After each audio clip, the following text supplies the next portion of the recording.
Firman Tuhan diambil dalam Kejadian pasal 1 ayat 26. Berfirmanlah Allah, baiklah kita menjadikan manusia menurut gambar dan rupa kita, supaya mereka berkuasa atas ikan-ikan di laut dan burung-burung di udara, dan atas ternak dan atas seluruh bumi, dan atas segala binatang melata yang merayap di bumi. Tema firman Tuhan hari ini adalah segambar dan serupa dengan Allah. Kalau kita lihat dalam Kejadian pasal 1 ayat 26 dikatakan, berfirmanlah Allah, baiklah kita menjadikan manusia menurut gambar dan rupa kita. Kalimat ini bukan gambar atau rupa, tapi gambar dan rupa kita. Berarti gambar dan rupa itu berbeda.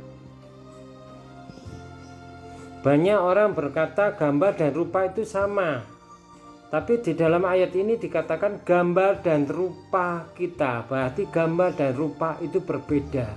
Kalau begitu gambar dan rupa seperti Allah, seperti kita yang dimaksudkan seperti Allah Bapa, Allah Anak, dan Allah Roh Kudus, itu maksudnya bagaimana? Hari ini kalau kita lihat, manusia pertama pernah jatuh dalam dosa. Saat manusia pertama jatuh dalam dosa, yaitu Adam dan Hawa, maka dikatakan Alkitab di dalam 1 Korintus 13 ayat 12 dikatakan,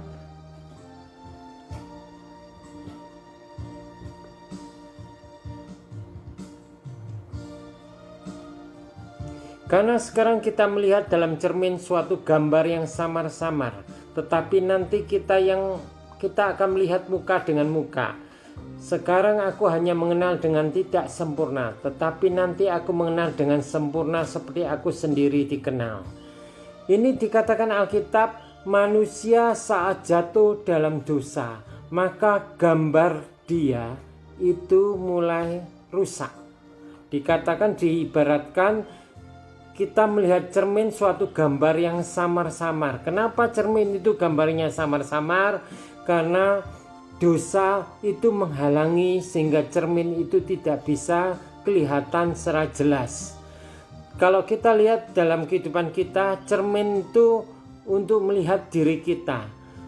Cermin perlu cermin yang bersih. Kenapa cermin itu tidak bersih? Karena ada dosa dalam kehidupan kita. Saat manusia jatuh dalam dosa, gambar dalam dirinya itu rusak, tetapi rupa dalam dirinya tidak rusak. Maka itu kalau kita lihat di dalam Alkitab, Tuhan Yesus datang ke dunia mengambil rupa seorang manusia. Kenapa ngambil rupa? Karena rupa itu tidak rusak, tetapi gambar itu yang rusak. Kalau demikian, banyak orang pasti tanya, bedanya gambar dengan rupa itu bagaimana, Pak? Kalau kita lihat gambar, segambar dengan Allah, berarti apa? Kita punya kasih. Kalau Allah punya kasih, kita punya kasih. Kalau Allah punya sukacita, kita punya sukacita. Seperti Galatia 5 ayat 22 dan 23. Kalau Allah setia, kita juga setia.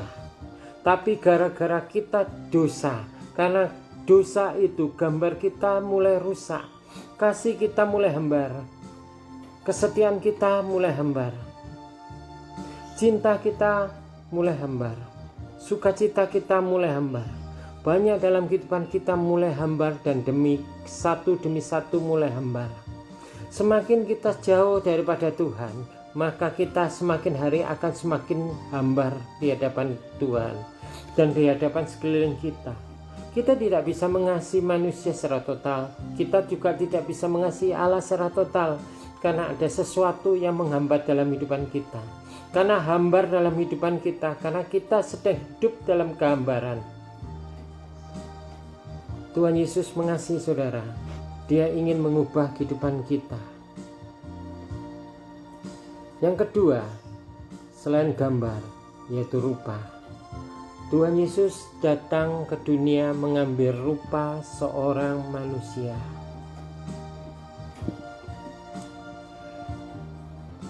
Maksudnya bagaimana? Tuhan Yesus, kalau Allah bisa menjamah kita, maka kita juga punya tangan untuk bisa menjamah. Kalau Tuhan bisa mendengar, maka Tuhan, kita sebagai manusia serupa dengan Allah, kita bisa mendengar. Kalau Tuhan bisa mencium, kita juga bisa mencium.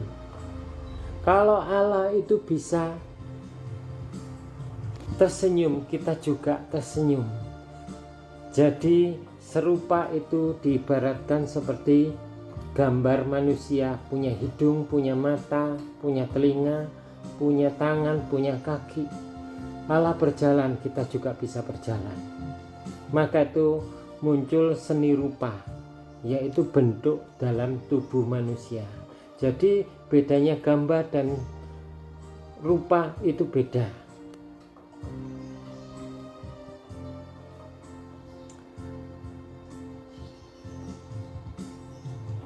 Saat kita jauh daripada Tuhan, gambar kita sudah rusak. Kita perlu kembali pada Tuhan.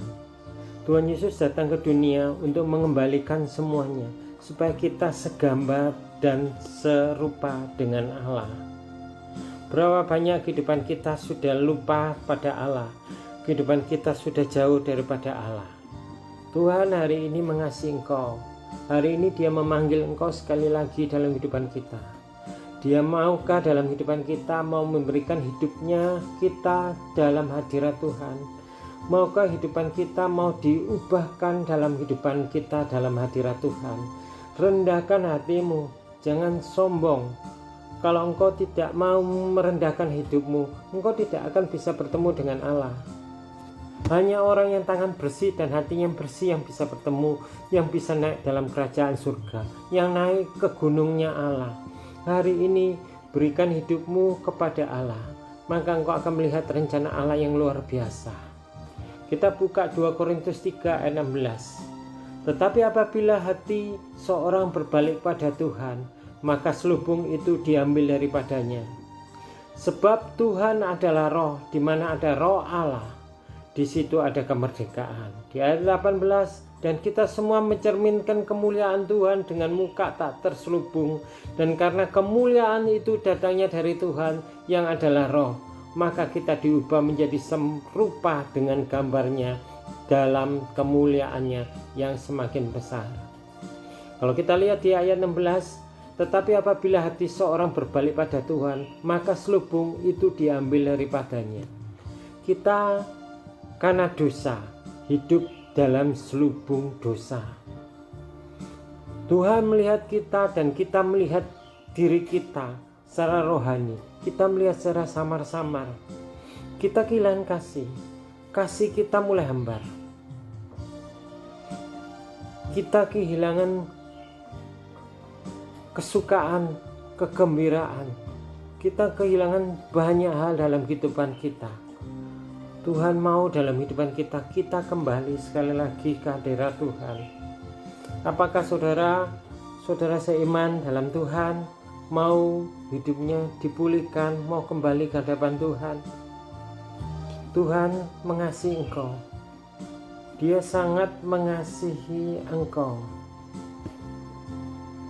Yaitu 17 dikatakan, sebab Tuhan adalah roh, di mana ada roh Allah, di situ ada kemerdekaan.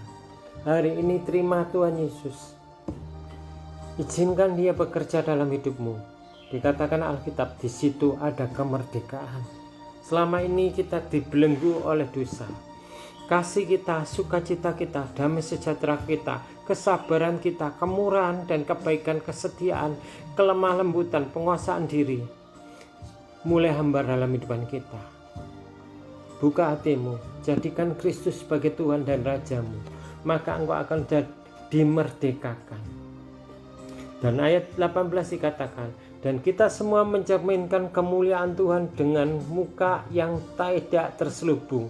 Dan karena kemuliaan itu datangnya dari Tuhan yang adalah roh, maka kita diubah menjadi serupa dengan gambarnya dalam kemuliaan yang semakin besar. Yesus datang untuk memulihkan kita, supaya kita menjadi orang yang segambar dengan Allah. Hari ini Dia mau dalam kehidupan kita, memulihkan kehidupan kita.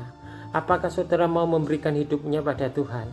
Maka engkau akan menjadi segambar dengan Allah.